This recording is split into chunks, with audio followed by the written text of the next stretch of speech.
रामविलास शर्मा जी की टिकट कटने से मैं समझता हूं कि रामविलास शर्मा जी के साथ भारतीय जनता पार्टी ने अच्छा कार्य नहीं किया, उनको अपमानित करने का कार्य किया है। रामविलास शर्मा जी भले ही अपने क्षेत्र में काम नहीं करा पाए, भले ही उन्होंने काम नहीं किए, लेकिन भारतीय जनता पार्टी के लिए उन्होंने अपना तन मन धन समर्पित किया है। भारतीय जनता पार्टी को हरियाणा के अंदर जन्म देने वाले नेता रामविलास शर्मा जी रहे। मैं तो ये चाहता हूँ सबसे ज्यादा ईमानदार पार्टी है तो आम आदमी है। जहाँ भी अभी आपने कहा दोस्त के कि बीजेपी तो अपने वालों पे किसी को दोष नहीं लगाती कि भी इसके पास इतना धन है, इसका धन है। केजरीवाल बुरा आदमी था, उसको जेल में कितने दिन डाला इसने।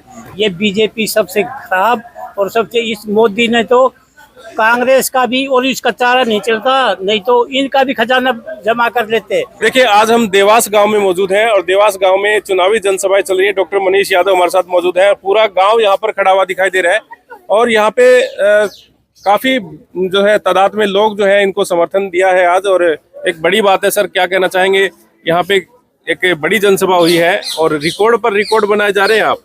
देखिए, गांव गांव जाकर अपनी बात कहना, आम आदमी पार्टी की नीतियों से अवगत कराना, इस लक्ष्य के साथ हम लोग निकले हैं। और जहां तक हम देख रहे हैं, हर एक व्यक्ति आज बदलाव की मांग करता है। कांग्रेस को मौका देकर देख चुके हैं, भारतीय जनता पार्टी को मौका देकर देख चुके हैं। और अपने पड़ोस में यानी एक तरफ दिल्ली में और एक तरफ पंजाब में आम आदमी पार्टी जिस तरह से आम लोगों का काम कर रही है, बिना जाति पूछे कर रही है, बिना धर्म पूछे कर रही है, बिना नाम पूछे कर रही है, तो आज आम व्यक्ति की पहली पसंद आम आदमी पार्टी है। हर व्यक्ति ये चाहता है हमें सरकार के चक्कर ना काटने पड़े, नेताओं के चक्कर ना काटने पड़े, घर बैठे सरकार अपनी जिम्मेदारी को निभाए और सभी सुविधाएं घर तक पहुंचाए। ऐसे में आम आदमी पार्टी एक ऐसी पार्टी है जो आम व्यक्तियों के घर तक हर सुविधा पहुंचाने का काम करती है और बखूबी कर रही है, गारंटी के रूप में दिल्ली और पंजाब में कर रही है। तो आज आम लोग ये चाहते हैं कि बड़े नेताओं को छोड़ के, दिग्गज नेता, राजघराने वाले नेता, इनको छोड़कर आम व्यक्ति का राज होना चाहिए, अपने बीच के व्यक्ति का राज होना चाहिए। वही प्यार है कि इतनी संख्या में लोग सभाओं में आ भी रहे हैं और ये फैसला भी कर रहे हैं कि इस बार झाड़ू का बटन दबाएंगे, अपनी सरकार बनाएंगे। बिल्कुल सर, जैसे 45 साल से लगातार दो ही नेताओं का राज रहा और एक नेता को तो टिकट नहीं मिली है और एक नेता अभी मैदान में है और एक नेता जो है अभी नए आए हैं और बीजेपी से है और मतलब अभी प्रचार प्रसार उनका शुरू हुआ नहीं है। लेकिन क्या कहते हैं कि भाई जैसे जिस तरह से घोटाले निकल के आ रहे हैं किसी नेता के, तो उसको लेकर के जनता में काफी मतलब, देखिए, मैं सीधी तौर पे इस वक्त ये जनता की अदालत में फैसला आ चुका है। अब जनता ने 5 तारीख को इस चीज का फैसला करना है। कांग्रेस के राज में और भारतीय जनता पार्टी के राज में, भाजपा का राज पिछले 10 साल देखा है लोगों ने। हर व्यक्ति ने संघर्ष किया है, युवाओं ने रोजगार के लिए किया, कर्मचारियों ने वेतन के लिए किया, खिलाड़ियों ने सम्मान के लिए किया, माताओं बहनों ने सम्मान के लिए किया, किसानों ने अपने अधिकार के लिए किया, व्यापारियों ने सुरक्षा के लिए किया। हर एक व्यक्ति इस सरकार में संघर्ष करता नजर आया। तो मैं समझता हूं कि भारतीय जनता पार्टी को जिस तरह से लोकसभा में 400 पार का नारा देने वाली पार्टी को 250 नहीं पार करने दिया था, हरियाणा के अंदर इस पार्टी का सुपड़ा साफ हो चुका है, इसका दौर खत्म हो चुका है।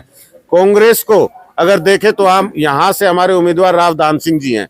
राव दान सिंह जी 4 बार विधानसभा पहुंच चुके हैं। यहाँ के लोगों ने 4 बार उन पर विश्वास जताया है और 4 बार जीतने के बाद वो जिस तरह से यहाँ के इलाके को छोड़कर दूसरे इलाके में अपने परिवार के बीच में, अपने व्यापार को संभालने में, अपने करीबियों को फायदा पहुंचाने में, खुद को मजबूत करने में समय लगाते हैं, जनता की समस्याओं से दूर हो जाते हैं, जनता की जरूरतों से दूर हो जाते हैं। तो ये फैसला कर चुकी है जनता कि इस बार कांग्रेस भाजपा को छोड़कर आम आदमी पार्टी के साथ चलना है, ऐसी पार्टी के साथ चलना है जो लोगों के लिए काम करती है। मतलब आप कौन से उम्मीदवार को अपनी टक्कर में मानते हैं? क्योंकि अब वही बात है कि नेशनल पार्टियां हैं जो मतलब आप ही हो या फिर 2 पार्टियां अन्य हैं, 3 पार्टियां यहाँ पे हैं।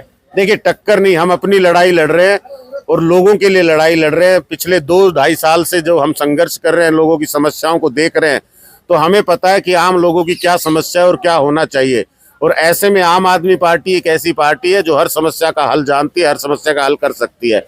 इस वक्त अरविंद केजरीवाल जी जब से जेल से बाहर आए हैं, उन्होंने सबसे पहले सीएम पद से इस्तीफा देकर एक आम महिला कार्यकर्ता जो मजबूती से हमारी पार्टी में उभरी, जिन्होंने सड़क पर संघर्ष किया आम आदमी पार्टी के साथ, आज उनको एक बड़ा सम्मान दिया है, उनको मुख्यमंत्री की कुर्सी पर बिठाया है। मैं समझता हूं ऐसा कभी देखा नहीं जा सकता। ऐसा आम आदमी पार्टी में देखा जा सकता है कि एक व्यक्ति खुद अपनी कुर्सी छोड़े और दूसरे व्यक्ति को कुर्सी पर बिठाए। दूसरी पार्टियों में आपने देखा होगा कि कुर्सियों से हटाया जाता है और फिर बिठाया जाता है, लेकिन ये पहली पार्टी है जिसमें जनता की अदालत में जाने से कोई डरता नहीं। अरविंद केजरीवाल जी ने कहा है कि इन आरोपों के बीच में मैं जनता की अदालत में जाऊंगा और जनता की अदालत में अपनी अग्नि परीक्षा देकर ये साबित करूंगा कि मैं कितना सच्चा हूं और कितना ईमानदार हूं। मेरी सच्चाई और ईमानदारी का जवाब अगले विधानसभा चुनाव में जनता देगी। रामविलास शर्मा की जैसे टिकट कटने के बाद और आप रामविलास शर्मा के ससुराल में खड़े हैं यहाँ देवास गांव में, तो यहाँ पे इस टिकट कटने का देवास वासियों में कितना असर दिखाई दिया, कितना समर्थन मिला यहाँ पे आपको? देखिए, रामविलास शर्मा जी की टिकट कटने से मैं समझता हूँ कि रामविलास शर्मा जी के साथ भारतीय जनता पार्टी ने अच्छा कार्य नहीं किया, उनको अपमानित करने का कार्य किया है। रामविलास शर्मा जी भले ही अपने क्षेत्र में काम नहीं करा पाए, भले ही उन्होंने काम नहीं किए, लेकिन भारतीय जनता पार्टी के लिए उन्होंने अपना तन मन धन समर्पित किया है। भारतीय जनता पार्टी को हरियाणा के अंदर जन्म देने वाले नेता रामविलास शर्मा जी रहे। रामविलास शर्मा जी ने शुरुआत से लेकर लगभग 55 वर्ष से पार्टी को अब ताकत बख्शी और पार्टी को सत्ता तक पहुंचाने यानी बहुमत तक पहुंचाने का काम किया।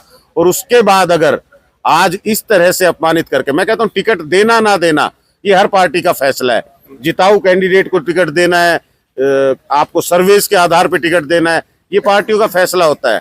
लेकिन जिस तरह से उनका टिकट काटा गया, यानी पहली लिस्ट से आखिरी लिस्ट तक ले जाकर और आखिरी समय पर उनका पर्चा भरवाकर भारतीय जनता पार्टी के नाम से और उनके ऊपर आरोप भी मंडकर जिस तरह से कोई एफआईआर वगैरह की भी कार्यवाही मैंने बीच में सुनी थी, नेताओं ने आकर आश्वासन देकर जिस तरह का बर्ताव किया, ये समझता हूं कि ये एक तरह से अपमानित करना है।